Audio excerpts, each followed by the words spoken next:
₹1.5 करोड़ में 26 model Fortuner सुनने में तो इम्पॉसिबल लगता है, बट है नहीं। ये है Toyota Fortuner G 2026। I seen kings fall quick for a hit on a reel. Seen queens trade crowns for a six-figure deal. I don't blame them, I just pray for 'em.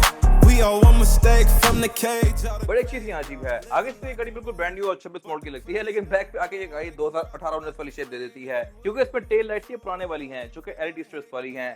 खैर, more on that letter, बड़े version पे ये different आती हैं और G 2.7 petrol आती है। ये गाड़ी रिसेंटली ही काफी सस्ती की गई है टोयोटा की तरफ से, और ये मेरे ख्याल से अब एक अच्छा ऑप्शन है, क्योंकि साइज के लिहाज से तो ये गाड़ी प्रॉपर फॉर्च्यूनर ही है और GR स्पोर्ट वाली चेसिस पे ही ये गाड़ी भी बेस्ड है, बट प्राइस के लिहाज से उससे गाड़ी काफी सस्ती है। लेकिन एक चीज यहाँ पे कम है और वो है 4x4। ये एसयूवीज मानी ही 4x4 के लिए जाती हैं, लेकिन ये गाड़ी सिर्फ 4x2 है। इसको आप सिर्फ रेवीज पे चला सकते हैं। अगर आपने इससे बड़ा वर्जन लेना है तो फिर वो गाड़ी महंगी हो जाती है और वो 4x4 होती है। फीचर्स यहाँ भी डिसेंट हैं, लेकिन कुछ चीजें कम है। वो क्या है? सबसे पहले बात करते हैं इंटीरियर की, और इंटीरियर में बहुत सारी चीजें नोटिसेबल हैं। एक तो इस गाड़ी की जो सीट्स हैं ये फैब्रिक की फिनिश में आती हैं, और कहने को ये गाड़ी अच्छी खासी महंगी है, बट स्टिल ये फैब्रिक सीट्स दी गई हैं, लेकिन ये कोई आम फैब्रिक नहीं है। इसमें काफी प्रीमियम टेक्सचर दिए गए हैं और इसकी क्वालिटी भी अच्छी है। मेरे ख्याल से जस्टिफाइबल है, लेकिन डोर्स में ये कोई इतना अच्छा नहीं लग रहा। अगर आप इसके डोर्स देखें तो ये पूरे ही ब्लैक है, यहाँ पे कोई अलग अलग कलर टोन्स नहीं दी गई। इसके जो आर्म रेस्ट हैं ये आते फैब्रिक की फिनिश में है। इससे अगर आप ऊपर जाए तो फिर इंटीरियर ऑरेंज हो जाता है, येलो सा कैमल ब्राउन वाला। फिर उससे ऊपर जाए लेजेंडर में तो उसमें ऑलमोस्ट पूरा ही ब्लैक हो जाता है, और उससे ऊपर जाए तो फिर जीआर में ब्लैक और रेड हो जाता है।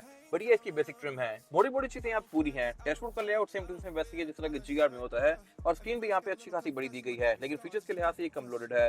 क्लाइमेट कंट्रोल यहाँ पे जीआर स्पोर्ट की तरह ही टॉप ऑफ लाइन दिया गया है, डुअल जोन दिया गया है, और इसमें फिर मोटी मोटी चीजें पूरी आती हैं। लेकिन यहाँ पे एक जगह ब्लैंक है, जहाँ पे बड़े वर्जन के अंदर इसके 4x4 के कंट्रोल्स आते हैं और ट्रैक्शन कंट्रोल, डिफरेंशियल लॉकिंग वगैरह आता है। इसमें वैसा कुछ भी नहीं दिया गया। ये गाड़ियां फेमस अपनी ऑफ रोड कैपेबिलिटीज की वजह से होती हैं, बट इसमें वो कुछ भी नहीं दिया गया। हालांकि इंजन इसमें वही है जो कि प्राडो वगैरह में आता है 2TR। पीछे पर ये नीचे वुड की ट्रिम्स दी गई हैं, इसमें यहाँ पे कप होल्डर्स वगैरह दिए गए हैं।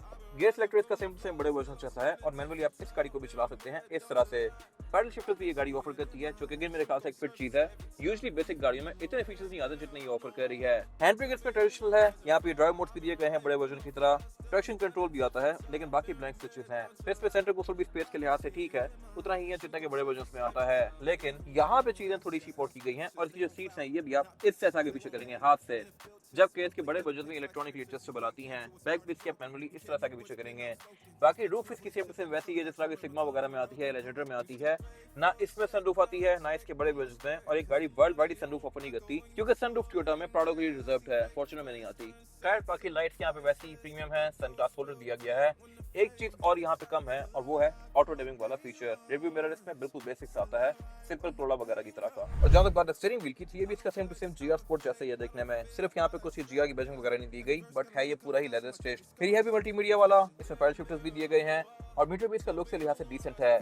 ऑलमोस्ट ऐसा ही मीटर सिग्मा में भी आता है, और इसमें फिर ये गाड़ी टायर टर्निंग रेडियस भी शो करवाती है, जो कि मेरे ख्याल से एक फिट चीज है। यूजुअली इतने फीचर्स टॉप ऑफ लाइन वाली गाड़ी में आते हैं, बट इसमें भी दिए गए हैं। बट अगेन इसमें भी ग्राफिक्स पे वर्क नहीं किया गया। इसमें जो ये बोनट है ये प्राडो का बना हुआ है, और है ये गाड़ी फॉर्च्यूनर। खैर, बाकी स्पीड लिमिट इसमें 200 वगैरह तक है। रेड लाइन इसकी 5.6 से जाके शुरू होती है, क्योंकि ये पेट्रोल वेरिएंट है। अगर आप इसमें डीजल लेते हैं तो उसकी रेड लाइन थोड़े पहले शुरू हो जाती है।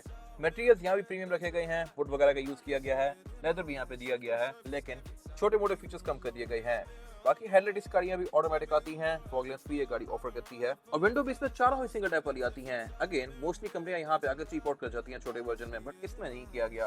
फिर कुछ चीजें यहाँ पे फिट हैं, कुछ चीजें अजीब हैं। अजीब ये है कि यहाँ पे छोटी छोटी चीजों पे कॉम्प्रोमाइज किया गया है, जैसे कि नॉर्मल गाड़ी में यहाँ पे आता है क्रोम, इसमें क्रोम नहीं दिया गया। फिर नॉर्मल गाड़ी में अगर आप पिछला डोर खोलते हैं तो उसमें यहाँ पे फॉर्च्यूनर की जो बैजिंग दी गई है वो सिल्वर होती है, इस पे जगह खाली रखी गई है, सिल्वर वाला पार्ट इसके ऊपर लगाई नहीं गया, हालांकि कितना भी महंगा होगा। फिर इसमें ये वाली जो चीज है ये भी पूरी ही ब्लैक आती है, बड़े वर्जन में सिल्वर आती है, और इसमें रिम फीट डिफरेंट है compare to top of line वाली कार। इसका डिजाइन भी डिफरेंट है, बट टायर वही है जो कि बड़ी गाड़ी ऑफर करती है। डनलॉप ग्रैंड ट्रैक, अगर आप लेक्सस LX 600 भी ले रहे हैं तो उसमें भी टायर डनलॉप ग्रैंड ट्रैक ही आता है, लेकिन इसमें साइज छोटा है। ये 17 इंच का रिम है, जीआर वगैरह में, सिग्मा वगैरह में रिम 18 इंच का आता है। कोई बहुत मेजर डिफरेंस नहीं है, बट स्टिल नोटिसेबल है। जैसा कि मैंने अंदर बताया था, हेडलाइट्स ऑटोमेटिक भी हैं, यानी कि डे और नाइट को सेंस करके ऑटोमेटिकली ऑन और ऑफ होंगी। प्लस यहाँ फॉग लैंप भी दिए गए हैं, लेकिन बेस्ट पार्ट ये है कि ये दोनों ही LED वाले हैं। ये बाइजोनल प्रोजेक्शन लैंप है, ये भी एलईडी में है, जबकि यूजुअली छोटे वर्जन में हेडलाइट्स येलो आती होती हैं। इवन अगर आप सिविक लेते हैं तो वो गाड़ी भी ओरियल में आज तक हेलोजन लैंप ऑफर करी है, हालांकि वो गाड़ी अच्छी खासी महंगी है, बट इसमें एक छोटी सी जगह पर चीप आउट किया गया है, वो है ये वाली। इसमें जो पार्किंग दी गई है ये छोटा सा हेलोजन लैंप है, जबकि दूसरी गाड़ी में यहाँ पे पूरी डीआरएल आती है।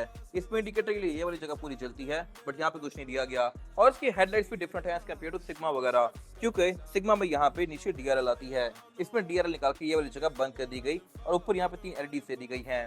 ये बहुत छोटे छोटे चेंजेस हैं जो कि आपको गौर करने पे आइडिया होंगे, बट पाकिस्तानियों के लिए जो चीजें मैटर करती हैं वो सब यहाँ पूरी हैं, और वो है इसकी ओवरऑल लुक। सब कुछ इसमें दूर से देखने पे सिग्मा जैसा ही लगता है, ग्रिल्स में डिफरेंट है, और इसके अलावा यहाँ पे ऑलमोस्ट सब कुछ ही सिमिलर है।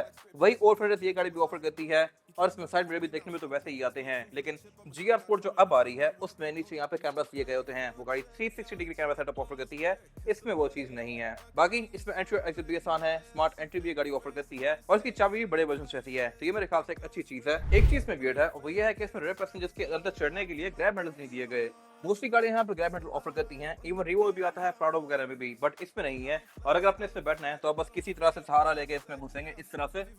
नए यूजर हैं जो एसयूवीज पहले यूज नहीं करते रहे, तो आपको इसमें चढ़ने में थोड़ी सी मुश्किल होगी। ये मेरे ख्याल से वियर्ड है, बट बाकी जहाँ तक बात है फीचर्स की, तो ये यहाँ पे अच्छे दिए गए हैं। इस तरह से इसमें सेकंड रो पैसेंजर्स के लिए प्रॉपर यहाँ पे क्लाइमेट कंट्रोल की अलग से जोन दी गई है। अगेन यहाँ पे जीबॉट नहीं किया गया, प्रॉपर एयर वेंट्स यहाँ पे भी आते हैं, और थर्ड रो पैसेंजर्स के लिए भी आते हैं। थर्ड रो सीट्स भी इसमें प्रॉपर दी गई हैं, लोग उसमें एडजस्ट हो सकते हैं, कोई बहुत सारा कंफर्टेबल नहीं है, लेकिन स्टिल होना ना होने से बेहतर है। रेयर बेंचेस के काफी हद तक एडजस्टेबल हैं, इनको भी किसी भी एंगल पर लॉक कर सकता हूँ इस तरह से, और इसमें पे सेंटर कंसोल भी आता है, जिसमें ये गाड़ी कप होल्डर्स भी ऑफर करती है। फिर इसमें जो रेयर सीट्स हैं इनको आप इस तरह से स्लाइड भी कर सकते हैं, ताकि थर्ड रो पैसेंजर्स का लेग रूम स्पेशियस हो जाए। यहाँ पे हर किसी के लिए सही चीजें सोची गई हैं। बाकी यहाँ पे आउटलेट भी ऑफर करती है। एक तो ये प्रॉपर हाउस होल्ड सॉकेट है, जहाँ पे अपने घर वाला चार्जर लगा सकते हैं और फोन चार्ज कर सकते हैं, और फिर यहाँ पे एक सिगरेट लाइटर भी दिया गया है। टॉप ऑफ लाइन वाली गाड़ी यहाँ पे C2C पावर आउटलेट ऑफर करती है। और एक चीज बैक पे भी इसमें अच्छी है, वो ये है कि पावर टेलगेट ये गाड़ी भी ऑफर करती है। बेसिक होते हुए ये चीज मोस्टली गाड़ियां खा जाती हैं, बट इसमें दी गई है। और इसमें फिर रेयर पैसेंजर्स के लिए थर्ड रो सीट्स भी आती हैं। ये भी अगेन फैब्रिक की फिनिश में है, लेकिन यूजेबल है, प्रॉपर यहाँ पे लोग बैठ सकते हैं, लेकिन लॉन्गर जर्नीज के लिए नहीं, स्मॉल जर्नीज के लिए। और इसके अलावा बाकी इसमें ट्रंक कैपेसिटी भी डिसेंट है, लेकिन बेड इसमें फ्लैट नहीं आता। प्राडो 2009 के बाद से फ्लोर बेड फ्लैट ऑफर करने लगी थी, सीट सिंकिंग वाली आ गई थी उसमें, लेकिन इसमें अभी 26 में भी सीट साइड पे फोल्ड हो रही हैं, सिंकिंग वाला फ्लोर बेड इसमें नहीं दिया गया। लैंड क्रूजर 300 ऑफर कर रही है, प्राडो ऑफर कर रही है, इसमें अब आई एम नॉट श्योर कि कब आएगा, शायद अगली जनरेशन में ही जाके आए। फिर इसके अलावा मोटी मोटी चीजें यहाँ भी पूरी हैं, स्पॉइलर वगैरह है और वॉशर भी है, लेकिन यहाँ पार्किंग सेंसर्स नहीं है। फिर टेलर के मैंने जिस तरह बताया था कि ये पहले वाली है प्री फेसलिफ्ट वाली, ये अगर आप लेके फेसलिफ्ट करवाना चाहें तो करवा सकते हैं। इसकी look same to same GR sport जैसी बन जाती हैं, और हमने कुछ गाड़ियां कन्वर्ट की भी हुई हैं ऑलरेडी साइकिल मोड स्पोर्ट से। अगर आपने कन्वर्ट करवानी है तो आप दिए गए नंबर पे कॉल कर सकते हैं। और अब अगर बात करें इंजन की, तो इसमें 2 मेन इंजन आते हैं पाकिस्तान में, एक तो डीजल वाला और फिर एक ये वाला। डीजल वाली गाड़ी 2800 सीसी टर्बोचार्ज डीजल होती है, ये गाड़ी 2700 सीसी पेट्रोल है और डुअल VVTi है। इसकी एक सबसे बड़ी जो अपसाइड है वो ये है कि इसकी नॉइज नहीं है, ये इंजन काफी ज्यादा खामोश है और काफी ज्यादा स्मूथ भी है। अभी ये गाड़ी खड़ी हुई है, लेकिन इसमें कोई शेक या कोई वाइब्रेशन वगैरह नहीं है, जबकि डीजल वाली गाड़ी में बहुत सारी रिफाइनमेंट्स करने के बाद भी वो गाड़ी काफी वाइब्रेट करती है और उसका धुआं भी बहुत होता है। अब ये गाड़ी यहाँ पे तकरीबन आधे पौने घंटे से ऑन खड़ी है, लेकिन जरा सा भी स्मोक नहीं है, जरा सा भी स्मेल नहीं आ रही। लेकिन डीजल वाली गाड़ी यहाँ पे अगर 5 मिनट भी ऑन रह जाए तो सांस लेना मुश्किल हो जाता है। ये इसकी अपसाइड है। बाकी जहाँ तक बात है फिगर्स की, तो ये गाड़ी प्रोड्यूस करती है 164 हॉर्स पावर और 245 newton metre of torque. On paper तो ये ठीक लगते हैं और डे टू डे यूज के लिहाज से ये ओके है, लेकिन अगर इसमें आप डीजल पे जाते हैं तो उसका टॉर्क इससे डबल है। वो गाड़ी प्रोड्यूस करती है 500 न्यूटन मीटर ऑफ टॉर्क और इसकी हॉर्स पावर है 201। तो डीजल वाली गाड़ी लोग ज्यादा प्रेफर करते हैं, लेकिन अगेन वो गाड़ी इससे महंगी भी बहुत ज्यादा है, बट ये गाड़ी कॉस्ट इफेक्टिव बहुत है। ये गाड़ी लेने के बाद आप साथ पूरी की पूरी सिविक ले सकते हैं, जितने में आप सिर्फ GR लेंगे। खैर बाकी इसमें बोनट के अंदर इंस्टॉलेशन दी गई है। ट्रांसमिशन इसमें 6 स्पीड ऑटोमेटिक आती है। बोनट इसका ओपन स्टैंड से होता है, अगर यहाँ पे हाइड्रोलिक आती तो मेरे ख्याल से बेहतर था। और इसमें ABS और ट्रैक्शन कंट्रोल आते हैं, लेकिन 4x4 नहीं दिया गया यहाँ पे।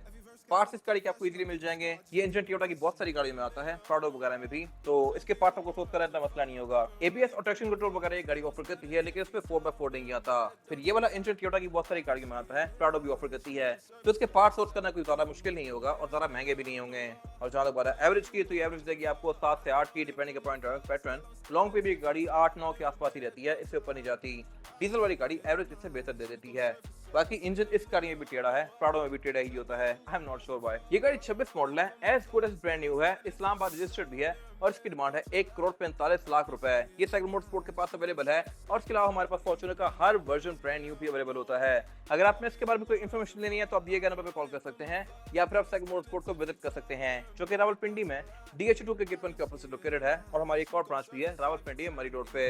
अगर आपको ये वीडियो पसंद आई है तो इसको लाइक जरूर कीजिएगा, चैनल को सब्सक्राइब भी कर लीजिएगा और अगर आपके पास इस गाड़ी के बारे में कोई राय है तो उसको कमेंट सेक्शन में शेयर भी जरूर कीजिएगा ताकि वो लोग जो ये गाड़ी लेने वाले हैं वो आपकी राय से फायदा उठा सकें। अपना ख्याल रखिएगा। Thank you. Used to pray for a check, now I check on my spirit. Cause the money don't echo when your soul ain't near. I see fake friends turn saints in the Christ.